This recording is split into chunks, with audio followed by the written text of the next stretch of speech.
এয়া আমাৰ মাজত উপস্থিত আছে ডেপুটি সুপাৰিনটেণ্ডেণ্ট পুলিচ প্ৰবেশনাৰ বৰ্ষা দাস আমি তেখেতক স্বাগতম জনাইছো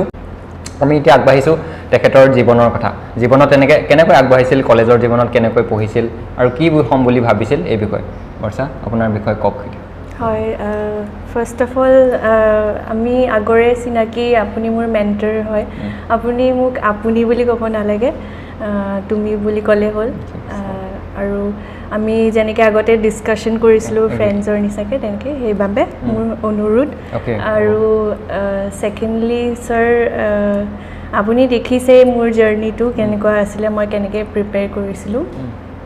তাৰে আগত মই ষ্টাৰ্ট কৰাৰ আগত মই থেংক ইউ দিছোঁ মোক এই অপৰচুনিটিটো দিয়াৰ বাবে ইয়াতে অনুষ্ঠানটোত আমন্ত্ৰণ কৰাৰ বাবে মই সৰুতেতো তেনেকুৱা একো প্লেন নাছিলে মানে জাষ্ট ভালকৈ পঢ়িছিলোঁ আৰু তাৰপিছত মা দেউতাৰ গাইডেঞ্চত মা পাপাই যেনেকৈ পঢ়াইছে তেনেকৈ তাৰপিছত যেতিয়া মই কটনত আহিলোঁ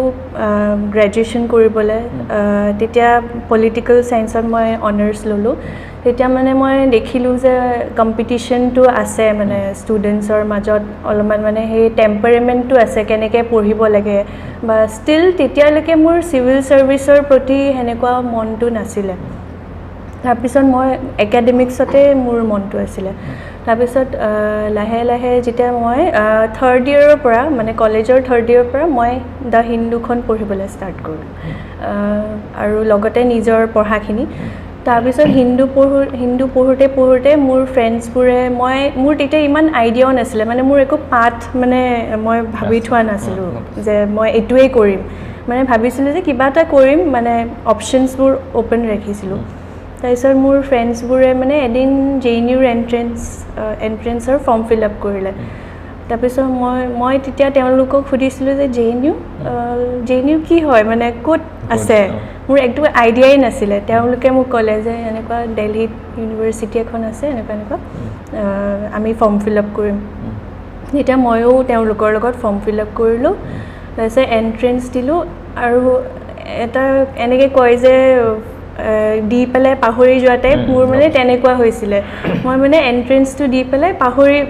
মানে ইমান গুৰুত্ব দিয়া নাই বেলেগ আছাম ইউনিভাৰ্চিটিবোৰত ছিট পাইছিলোঁ বা ক'ৰবাত এনেকৈ ভাবিছিলোঁ যে মেবি তাতে যাম বা গুৱাহাটী ইউনিভাৰ্চিটিত পঢ়িম বা এনেকৈ ভাবিছিলোঁ মই ভাবাই নাই তাৰপিছত ৰিজাল্ট আহিলে তাৰপিছত মই তাতে JNUত এডমিশ্যন ল'লোঁ যেতিয়া মই JNUত গ'লোঁ দিল্লীৰ কালচাৰটো দেখিলোঁ তেতিয়া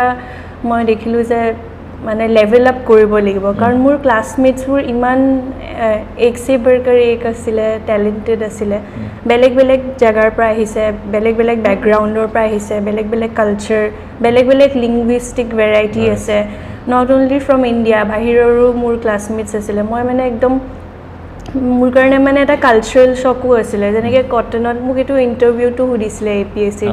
যে JNU আৰু কটনৰ পৰা কি শিকিলা তেতিয়া মই কৈছিলোঁ যে মই কটনত মোৰ ৰিজনৰ কথা শিকিলোঁ নৰ্থ ইষ্টৰ কথা শিকিলোঁ যোনটো বহুত দৰকাৰী হয় আৰু মই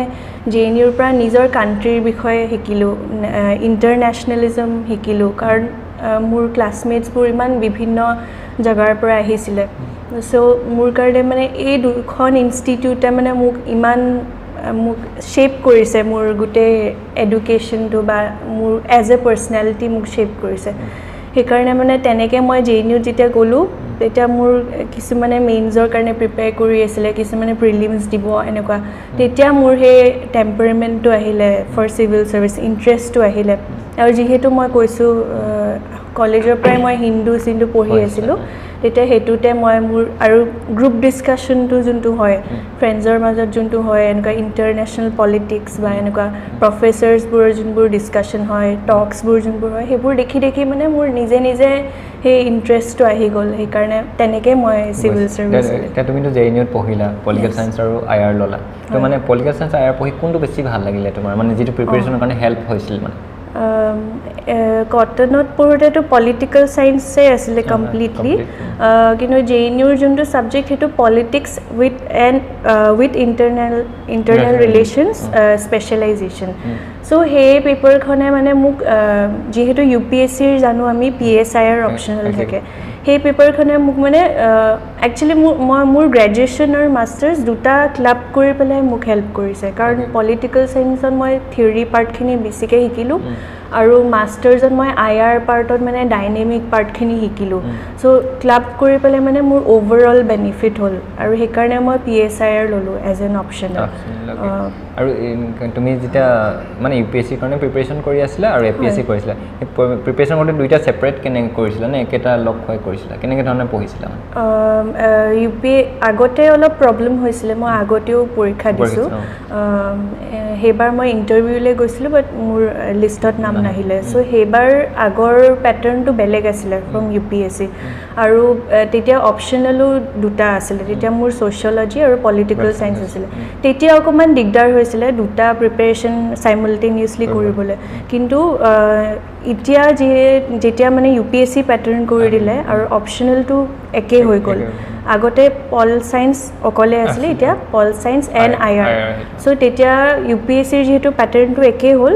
তেতিয়া মোৰ প্ৰিপেৰেশ্যনটো মানে আৰু ভাল হৈ গ'ল আৰু কৰিবলৈ মোৰ কাৰণে ইজি হৈ গ'ল তেতিয়া বেলেগকৈ পঢ়িব লগা হোৱা নাই UPSCৰখিনিয়ে মানে মই APSCত এপ্লাই কৰিব পাৰিলোঁ এতিয়া ধৰি লওক এতিয়া মানে যিবিলাকে দিব এতিয়া 8 আৰু 9 10 জুলাইত আছে নহয় হয় খুব কম সময় পাইছে এবাৰ দুমাহে পাইছে মানে ৰিজাল্ট প্ৰিলিমছ ৰিজাল্ট দিয়াৰ সেইবিলাকক মানে তুমি কেনেকৈ কি বুলি ক'বা যিমান কম সময়তে দুমাহত পঢ়িব লাগে কেনেকৈ এতিয়াতো অপশ্যনেল ছাবজেক্টো নাই এতিয়া 6টা ছাবজেক্ট আছে GS মানে এছেখন লগাই অসমখনো এক্সট্ৰাকৈ ধৰিলেও তো কি তুমি কেনেকৈ ধৰণে ক'বা যে এনেকুৱা ধৰণৰ পঢ়িব লাগে কিবা এটা তোমাৰ শ্বৰ্ট কিবা কাৰ্ড আছে নেকি যে ল'ৰা ছোৱালীখিনিয়ে পঢ়ি পিনে পৰীক্ষা ধুনীয়াকৈ এটা কনফিডেঞ্চত দিব পাৰে তোমাৰ ফালৰ পৰা কিবা এনেকুৱা আছে নেকি যে ক'ব পৰা শ্বৰ্টকাট বুলি কোৱা নাই মানে শ্বৰ্টিং কেনেকৈ কৰিব টপিকবিলাক টিপছ পাৰে হেৰি এতিয়াতো অপশ্যনেল গুচাই দিলে এইটো এটা এডভান্টেজো হয় আৰু কিছুমানৰ কাৰণে ডিছএডভান্টেজো হ'ব পাৰে যোনে মানে অপশ্যনেলত ভাল স্ক'ৰ কৰে বাট তেওঁলোকৰ কাৰণে ভাল যাৰ GSটো বহুত ষ্ট্ৰং হয় চ' এনেওতো GS ভাল কৰিবই লাগে সেইটোতো একো হেৰিয়ে নাই বিকজ অপশ্যনেলত যদিও এটা এজ আহে কিন্তু GSত মানে এটা এভাৰেজ মাৰ্ক কৰি যাব লাগে গোটেইকেইখন পেপাৰতে চ' এতিয়া যিহেতু কম টাইম আছে এটলিষ্ট বেচিকখিনি কমপ্লিট কৰি answer writing is a must মানে আপুনি কিবা নহ'লে কিবাটো এক্সামত লিখি আহিব ইউ হেভ দেট নলেজ মানে প্ৰিলিমছৰ কাৰণে পঢ়িছে বা নিউজ পেপাৰ পঢ়ি আছে কণ্টেণ্টটো থাকে কিন্তু মানে সেই আনচাৰটো আপুনি কেনেকৈ এক্সিকিউট কৰিব সেইটোহে ইম্পৰ্টেণ্ট টাইমটোত কেনেকৈ শেষ কৰিব সেইটোহে ইম্পৰ্টেণ্ট আনচাৰৰ ষ্ট্ৰাকচাৰটো কেনেকুৱা হ'ব তাতে কেনেকৈ মানে আপুনি ইণ্টাৰ কানেক্ট কৰিব এটা টপিক সেইটো দৰকাৰী চ' এতিয়া মানে আনচাৰ ৰাইটিংটো মানে মাষ্ট হয় এতিয়া মানে প্ৰত্যেকে পঢ়াৰ লগতে লিখিবলৈ আৰম্ভ কৰিব মানে টেষ্ট ৰিজো দিব পাৰে এইটো এটা শ্বৰ্টকাট বুলি ক'ব পাৰি আৰু মানে নম্বৰ কেৰি কৰিবৰ কাৰণে পঢ়াটো আপুনি নলেজটো গ্ৰাস্প কৰি থাকিলে কিন্তু সেইটো এক্সিকিউট কৰাটো ইম্পৰ্টেণ্ট আৰু সেইটো কাৰণে মানে আনচাৰ সেই 3 ঘণ্টাত কেনেকৈ শেষ কৰিব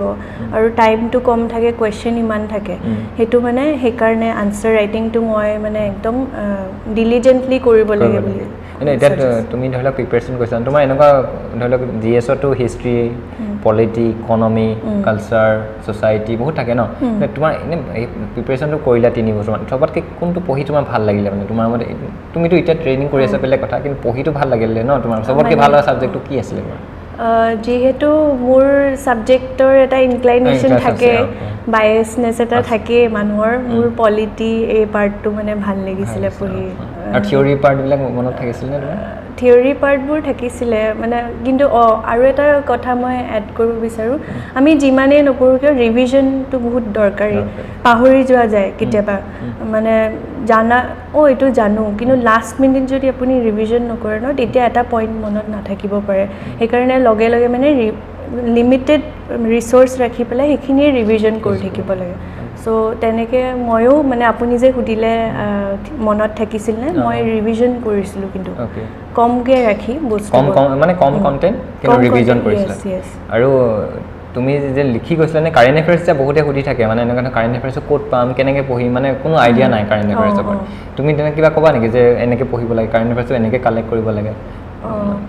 কাৰেণ্ট এফেয়াৰ্ছটো depends from person to person কিছুমানে ডাইৰেক্ট নিউজ পেপাৰৰ পৰা পঢ়ে কিছুমানে ৰেডিমেড নোটছ লৈ লয় এতিয়া যিহেতু টাইম কম আছে যদি কোনোবাই আগৰ পৰাই নিউজ পেপাৰ পঢ়ি আছে তেতিয়া নোটছ বনাই আছে সেইটো দেট ইজ ওৱান ৱে আৰু বোলে কিছুমানক ৰেডিমেড বস্তু লাগে বিকজ টাইম কম থাকে তেতিয়াহ'লে এনেকুৱা ইনষ্টিটিউটৰ বহুত ইনষ্টিটিউটছ আছে তেওঁলোকৰ নোটছ লৈ মেটেৰিয়েল লৈ সেইখিনি পঢ়িলে হ'ল ফৰ কাৰেণ্ট এফেয়াৰ্ছ কিন্তু এইটো হয় যে এদিনো স্কিপ হ'ব নালাগে এটলিষ্ট টিল মানে 15 days বিফৰ এক্সাম এটলিষ্ট মানে পঢ়িবই লাগে কণ্টিনিউৱাছ পঢ়ি থাকিলেতো ভালেই কাৰণ ইণ্টাৰভিউটো হেল্প হ'ব পিছত আমি বৰ্ষা দাসক শুভেচ্ছা জনাইছোঁ ভাল কাম কৰক ট্ৰেইনিং শেষ হওক তোমাৰ প্ৰভিশ্যন পিৰিয়ড শেষ হওক আৰু বহুত অসমৰ কাৰণে বহুত ভাল কাম কৰা আৰু এগৰাকী ছোৱালী হিচাপে নাৰী হিচাপে সাহসী হৈ কাম কৰা যিটো কাৰণে হাজাৰজন ছোৱালীয়ে ল'ৰাই অনুপ্ৰেৰণা পাওক তোমাক দেখি যে বৰ্ষা দাসে পাৰিছে আমিও পাৰিম জুনিয়ৰবিলাকে পাৰিব সেই সাহসটো পাব আৰু মই ভাবোঁ পাব এইকাৰণে বৰ্ষা দাস বুলি ক'লে চবেই মই ভাবোঁ মই নিজে চিনাকিৰ কাৰণে কৈছোঁ বৰ্ষা দাস বহুত ধুনীয়াকৈ পঢ়া শুনা কৰিছে সাহস আছে আৰু কৰিম বুলি যিটো কৰে সেইটো কৰি দেখাইছে গতিকে সকলোলৈ ধন্যবাদ জনাই আজিৰ অনুষ্ঠান ইমানতে সামৰিলোঁ ধন্যবাদ